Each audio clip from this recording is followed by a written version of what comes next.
You see this dog right here? I almost hit that dog. Then this black dog ran out right in front of me and I hit it. Actually, I can hear somebody calling for their dogs is what it sounds like. Let's see what kind of neighborhood this is. Like, these might be unfriendly people, I don't know. I'm gonna keep my camera on just for my own safety. This is one of those situations where, you know, as a YouTuber, you're like, oh, I don't want to film right now. I'm literally stuck out here. I got stuff to do to get the trailer out off of this road.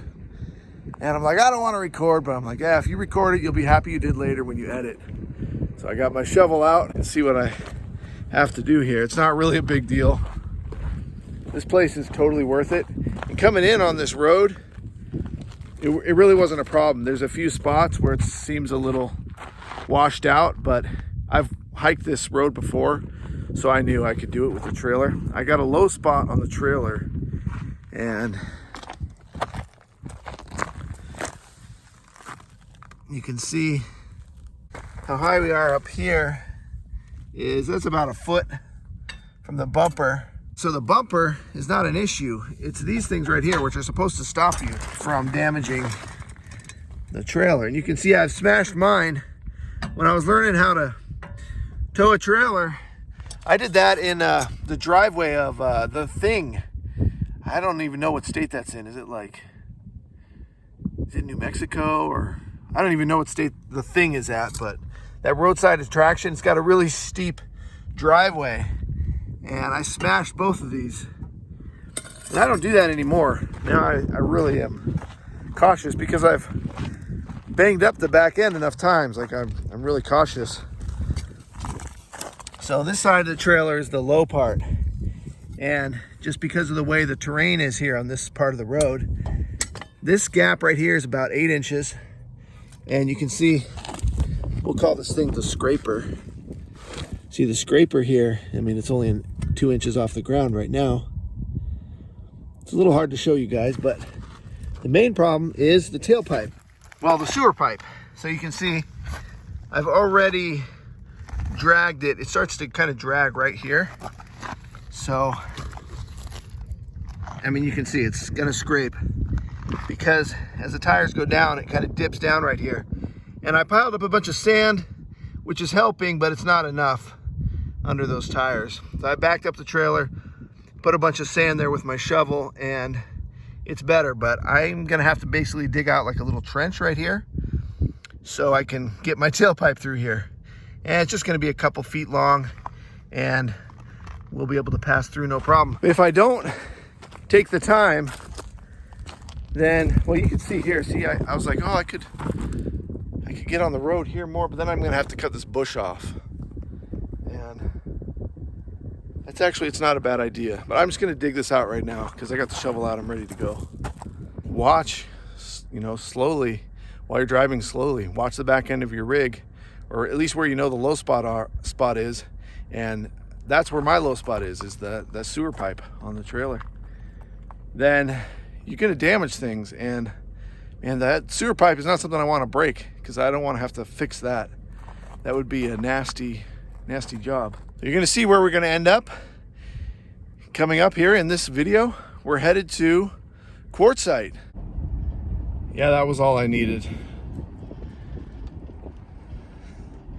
It just took me like 3 minutes to dig just a little divot. It's not really even a trench, it's just a little, about that deep, just to get that tailpipe through there. It's compacted rocks and sand, so it wasn't soft, you know. If it was soft sand, you could kind of drag the pipe through that, but it was hard. They're coming through on this road, you know, just because of the way the washouts are in the road. It wasn't affecting me because it was on the side of the trailer that doesn't have the sewer pipe.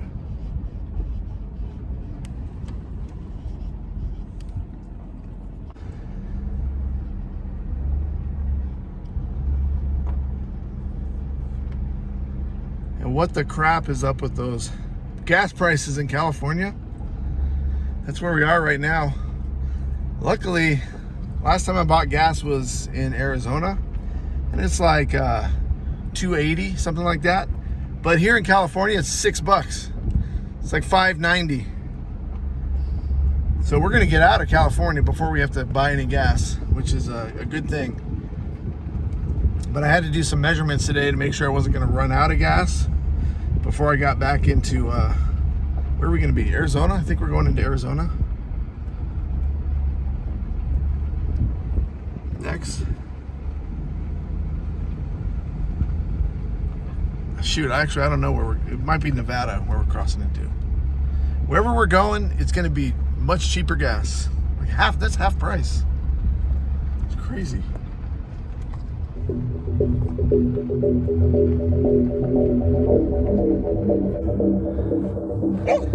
You see this dog right here? I almost hit that dog. Luckily I wasn't going very fast. And I was looking out for this dog right here. I pulled over right here. The dogs are in the truck, so I got to get back there really quick. But then this black dog ran out right in front of me, and I hit it. Luckily, I wasn't going very fast, and I heard it whimper, and then I could see it was lifting up one leg. So basically, it's got a broken leg. But I'm glad I didn't kill it, at least. Somebody just they were just playing. The dogs were like just playing in the middle of the road, and people were stopping. There were like cars stopping and stuff. So I'm parked in an okay spot on the side of the road there, but I have to get back to the truck. So let's go see. Actually, I can hear somebody calling for their dogs is what it sounds like. So let's go see. And I don't know, let's see what kind of neighborhood this is. Like, these might be unfriendly people, I don't know. But I'm gonna keep my camera on just for my own safety. And let's go see. And so they were running around with nothing. Let's go see.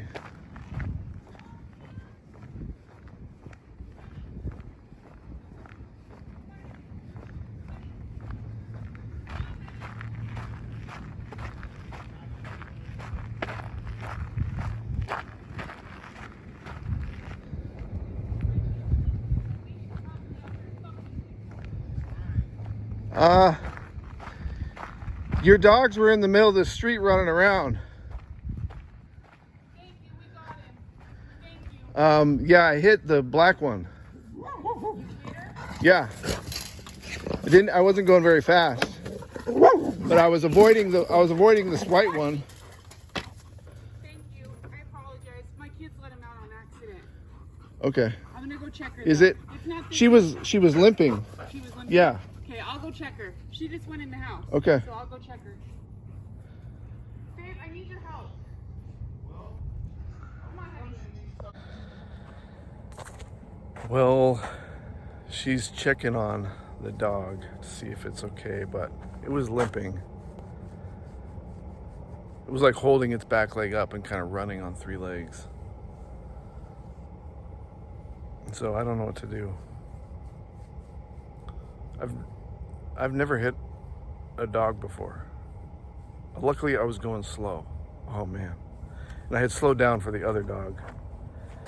And then this black dog just ran out from nowhere.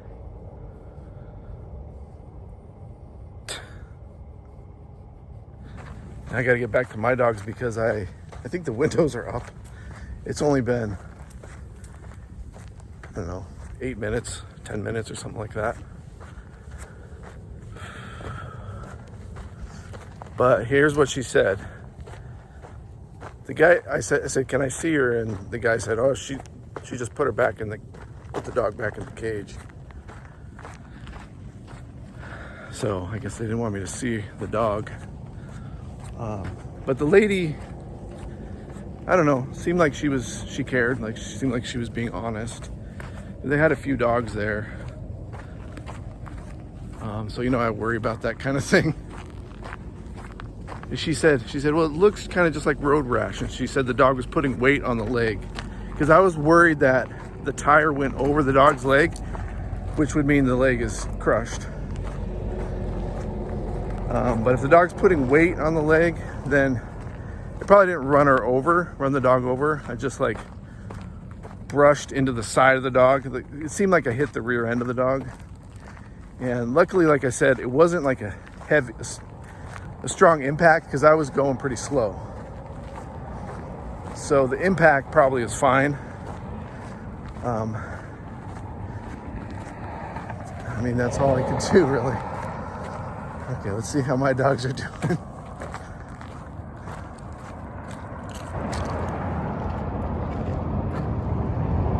Well, yeah, it's getting a little warm in here, but it's fine. They're fine.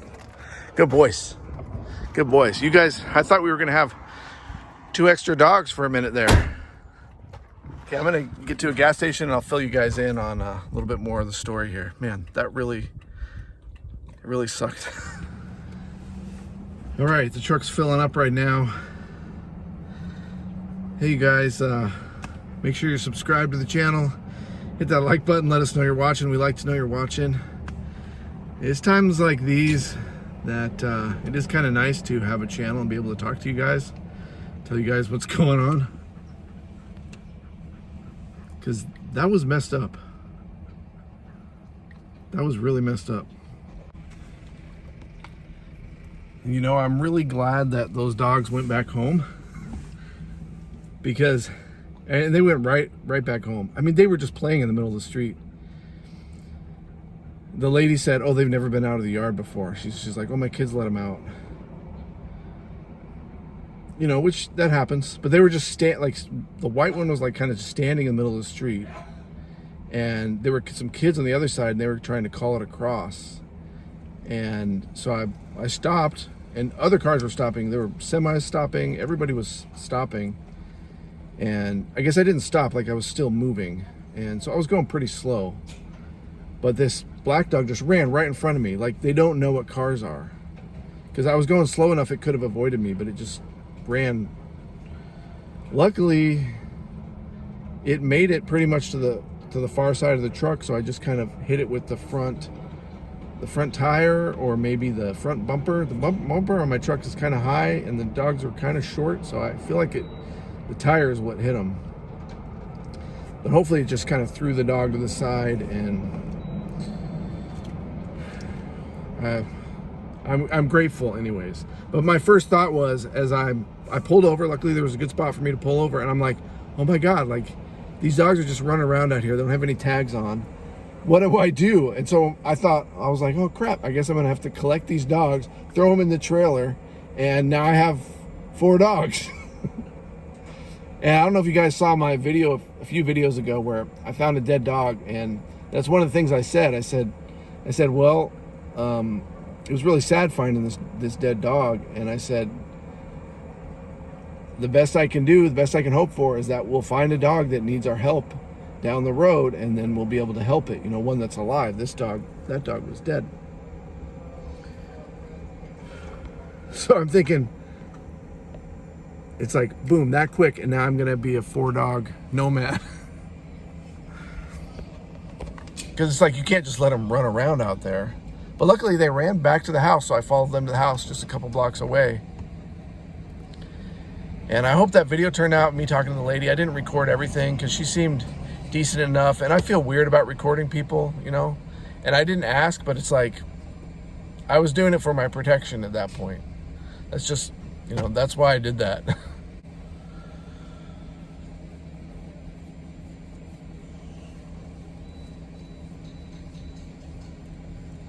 It felt good when I saw the dog limping away, because I thought, well, shoot, at least I didn't kill the dog. I didn't run over its head or crush its body or whatever. All right, enough of that story. I'm not going to talk about that anymore, except if you want to, down in the comments, I'll reply to some of your comments about the situation. Let me know what you would have done or what you think I did right or wrong. And we're gonna go to Quartzsite right now. Well, it seems like we had a rough start to the day, but the rest of the drive here has been fine. We made it to Quartzsite, and I'm in the LTVA right now. We're gonna go check out the new dump. I want you guys to see the new dump station that they got, but word is they're not operating. Supposedly there's 8 of them, 8 places you can dump, and I think 8 stations for water too. But they're still not working, and it doesn't sound like they're gonna be working this year. So there's the water stations right over there. I'll drive through it in a second. I can see the dump station up here. Man, it looks so nice. I mean, you can get, there could be 100,000, 200,000 people camped out here at one time during the busiest months. And we all have to share 2 dump stations, and there's like 8 water spigots, which is plenty. There's usually not a line at the water. Here's the dump stations. So this is the future of Quartzsite here. And this makes sense, you know, if they want to raise the rates, then I get it. This stuff, you know, is expensive to put in and maintain. But they better get these things working if they want to raise the rates. And so I only see four dump stations here.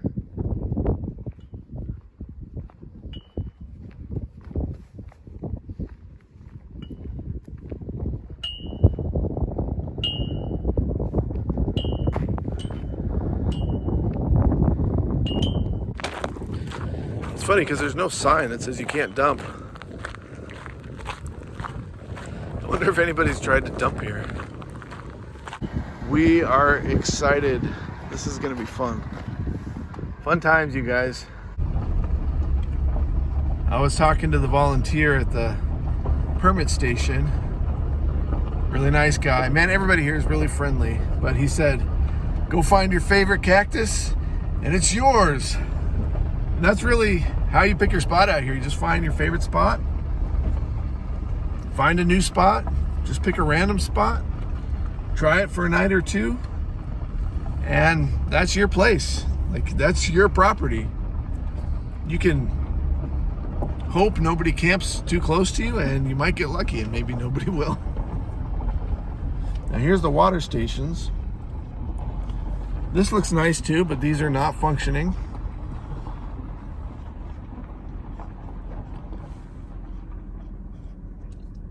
So there's about, I guess there's 8 spigots. 1, 2, 3, 4, 5. But there's only 5 bays.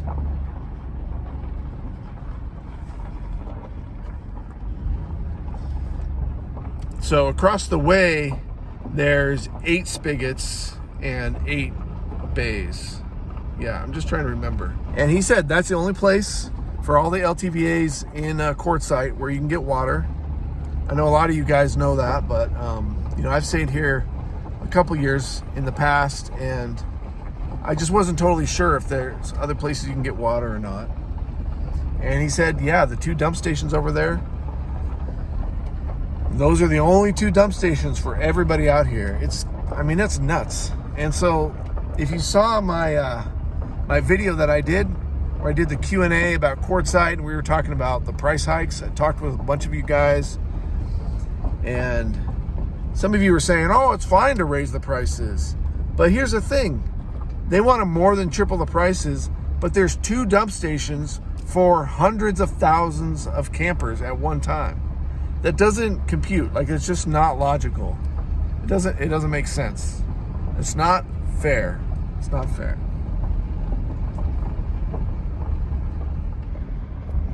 Today is turning out even better. Look at this. Nobody at the dump station. There's no line at the dump station.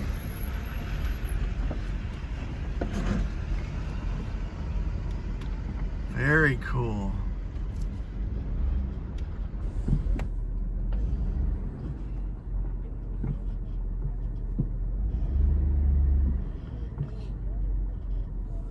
The reason I'm excited about the dump station being open is that way I can dump my tanks right now, and then I can go pick my spot.